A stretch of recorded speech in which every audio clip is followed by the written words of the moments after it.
Kemarin pada tanggal 26 Maret 2025 itu pertama kalinya kita bisa melihat suatu hal positif yang benar-benar luar biasa, di mana ISG naik signifikan sekali, ya, naik itu hampir 4% ya, 3,8% dalam satu hari. Dan kerennya lagi, asing net buy hampir 2,4 triliun ya, 2,4 triliun. Itu merupakan suatu hal yang sangat jarang ya. Bahkan saya melakukan riset kecil-kecilan hingga 2019, di mana saya ingin tahu gitu loh ya. Kalau ISG naik terus asing net buy lebih daripada 2 triliun dalam satu hari, itu kedepannya gimana ya kan? Jadi supaya kita itu tidak FOMO, tidak membabi buta, atau tidak berperasaan pakai feeling doang bahwa oh kalau asing masuk maka kita akan bullish nih. Ah gitu ya. Itu kan perasaan yang cuman berdasarkan ibaratnya perasaan. Ya, ya logikanya aja kalau asing net buy masa ISG-nya nggak naik. Ya, jadi saya melakukan riset kecil-kecilan cuma dari 2019. Ya, jadi saya ingin tahu asing minimal net buy dalam satu hari itu 2T. Kemudian ISG itu harus close lebih besar daripada open, close lebih besar daripada previous high, dan kenaikannya minimal 1%. Ya, gitu ya. Itu syarat utamanya. Itu gimana hasilnya? Ya, kedepannya itu kurang lebih 3 bulan sampai setengah tahun ke depan lah. Itu gimana nasib IHSG? Apakah akan super bullish atau sideways atau malah nyungsep gitu kan? Nah, jadi riset kecil-kecilan saya itu saya sebelum tanggal 26 kita bisa lihat di sini tanggal 28 Juni 2024 ya, asing net buy 2,1 triliun, ISG naik 1,4%. Confirm ya, close lebih besar daripada open, close lebih besar daripada previous high, naik lebih besar atau minimal 1% kenaikannya ya, asing net buy 2 triliun, dan kita bisa lihat ke depannya ISG positif ya. 3-4 bulan ke depan positif berbanding closing di tanggal 28 Juni ya, berbanding closing price IHSG pada saat semua kriteria kita masuk ya, asing net buy minimal 2T, close IHSG pada hari itu lebih besar daripada open, close lebih besar daripada previous high, dan kenaikannya minimal 1%. 4 bulan ke depan, bahkan sampai setengah tahun ke depan tuh gimana kinerja IHSG-nya? Ternyata positif ya. Oke. Terus kita mundur lagi ke belakang ya. Nah, yang di tanggal di sini ya, 15 Februari 2024 ini tidak, karena ISG ibaratnya close-nya itu lebih kecil daripada open. Kan candlenya warna merah ya, saya zoom. Nah, ini ya saya zoom ya. Jadi harus perfect ya, harus bagus gitu ya. Kalau di tanggal 15 Februari 2024 ini kan close lebih kecil daripada open. Ya kan, makanya candlenya merah. Jadi meskipun net buy, ya saya tidak anggap ini sama seperti kejadian 26 Maret, tidak, karena close-nya lebih kecil daripada open ya.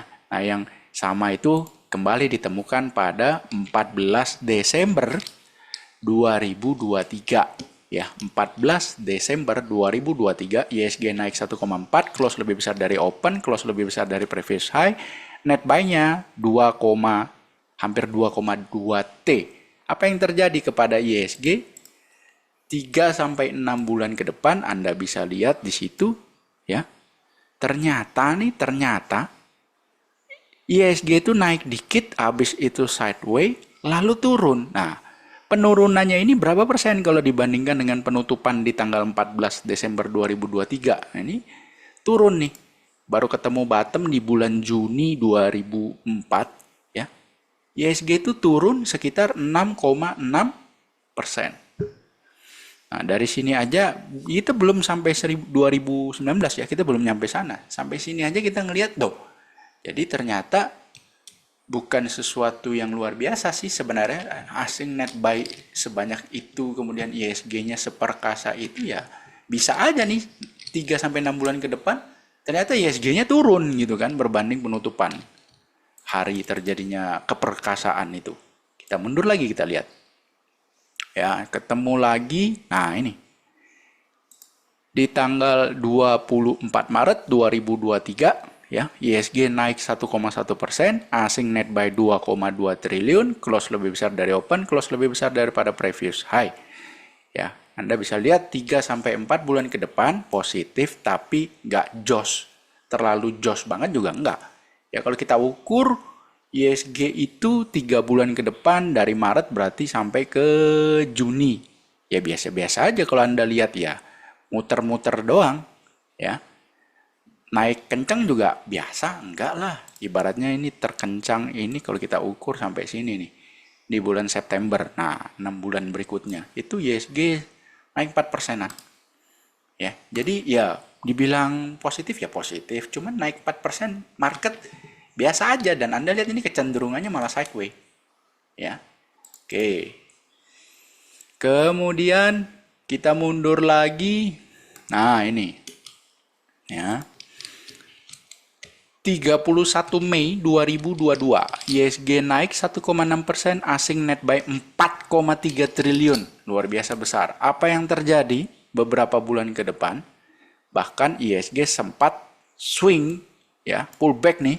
Anda lihat penurunannya berapa persen? 8% dari posisi closing 31 Mei 2022. Dia swing ke bawah, dia pullback 8%. Wow. Setelah itu dia baru rally. Ya, jadi harusnya ini sudah mematahkan angan-angan impian bagi banyak orang bahwa kalau asing net buy besar, ISG naik kencang, maka kedepannya akan pasti bullish. Belum tentu, Ferguson. Tidak semudah itu ya. Lalu, nah ini tidak masuk ya, 15 Maret 2022 karena close-nya lebih kecil dari open. Nah, yang ini 7 Februari 2022 ini masuk karena close lebih besar dari open dan close lebih besar dari previous high, dan Anda bisa lihat ke depannya ya langsung bullish ya. Wah, mulus itu ya. Sangat mulus. Nah, yang keren itu ini. Ya. 6 Oktober 2021 ya, 6 Oktober 2021 ISG naik 2,1%, asing net buy 3,4 triliun ya. Anda bisa lihat ke depannya bullish. Lalu yang saya bilang keren itu adalah besoknya meskipun IHSG itu flat ya, hampir tidak naik dan tidak turun, tapi asing masih melakukan net buy lagi. Jadi back to back ya, 2 hari beruntun. Kemarin 3,4, besoknya 2,2 triliun. Jadi total 5,5 triliun dalam 2 hari beruntun. Bullish. Tuh ya. Tuh. Jadi ada bullishnya, ada tidak enaknya juga. Nah, ini terjadi lagi di 11 Januari 2021. 11 Januari 2021. ISG naik 2%, asing net buy 2,5 triliun. Dan Anda bisa lihat setelah itu naik dikit ya, beberapa hari kemudian lalu dibanting, jebret. Nah, dibanting ini itu hampir 10% penurunannya kalau dibandingkan dengan closing price 11 Januari 2021. Anda lihat itu. Dan setelah itu ISG kemana? Sideways panjang nih ya. Setengah tahun lebih. 2021 Januari sideways hingga Oktober. Bayangin tuh ya. 10 bulan, hampir 10 bulan sideways. Yang di sini 10 November 2020 dan 11 November 2020. 2 hari beruntun ISG close ya. Close cantik, positif lah intinya. Dan 2 hari beruntun asing net buy. Yang hari pertama 2,2 T, di tanggal 11 2 T, jadi 2 hari beruntun itu total 4,2 triliun asing net buy. Ya sama kejadiannya seperti yang tadi, kalau 2 hari beruntun net buy 2 triliun minimal, ISG tutup positif ya. maka kedepannya langsung bull, kenceng, wajar ya kan, karena niat banget tuh 2 hari beruntun net buy-nya 2T minimal. Oke, lalu di 2019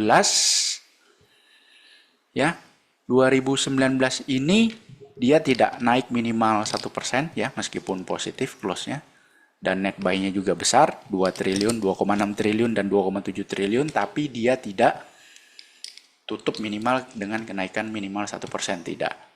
Tapi kalau kita lihat, meskipun net buy-nya sebesar itu dan hampir 2 hari berturut-turut, ibaratnya ada selang 1 hari ya.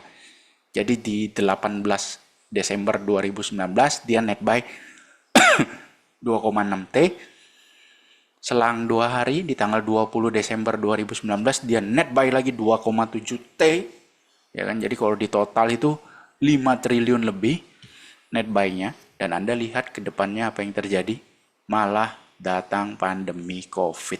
Jadi bisa dibilang ya, asing itu bukan dukun juga, bukan peramal juga, dia nggak tahu ke depannya akan seperti apa.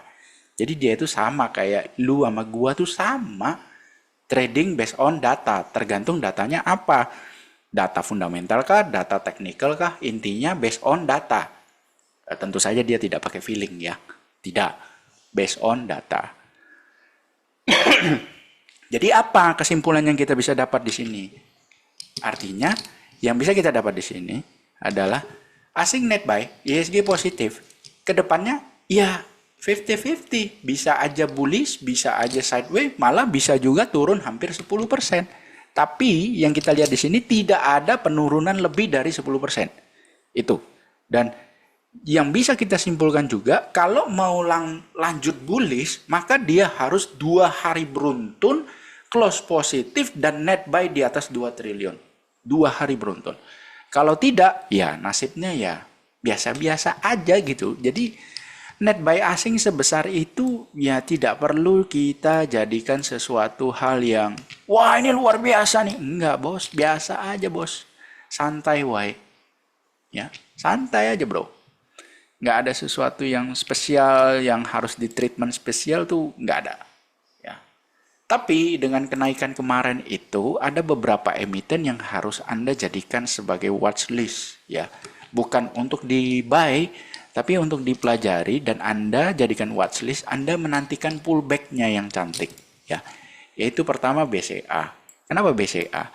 Karena BCA kemarin itu di tanggal 26 Maret ya, dia naik tutup positif, naik 5,9%, disertai volume yang besar ya, meskipun ini closingnya masih jauh dari MA 200. Tapi volumenya itu besar ya, volume kemarin itu tanggal 26 itu besar di atas rata-rata dan lebih besar daripada volume kemarin. Candlenya juga bagus, close lebih besar dari open dan close lebih besar daripada previous high. Ya ini menandakan akumulasi. Bottom nggak? Belum. Kenapa? Ya simple, mana pullbackmu? Kan belum dites gitu ya. Jangan dikit-dikit tanya bottom ya. Emang kalau iya kenapa? Kalau enggak kenapa? Pasti kan kalau dijawab iya, kamu pinginnya itu kan all in seluruh harta biar bisa kaya mendadak, kaya dengan cepat. Aduh, kamu udah jadi korban scammer gitu ya. Bank Mandiri juga sama, Anda bisa lihat di situ volumenya besar sekali di atas rata-rata, lebih besar daripada hari kemarinnya. Kemudian bentuk candlenya mulus, close-nya sama dengan high, ya kan? Hampir sama dengan high. Close di 5150, sedangkan high 5175, luar biasa. Ya ini jarang-jarang kejadian seperti ini tuh jarang ya. Kemudian BBRI juga sama ya. Anda bisa lihat tanggal 26 itu begitu bagus ya. Ya, volumenya bagus, candlenya juga bagus, dan yang terakhir adalah BNI ya. Juga sama, volumenya luar biasa besarnya itu.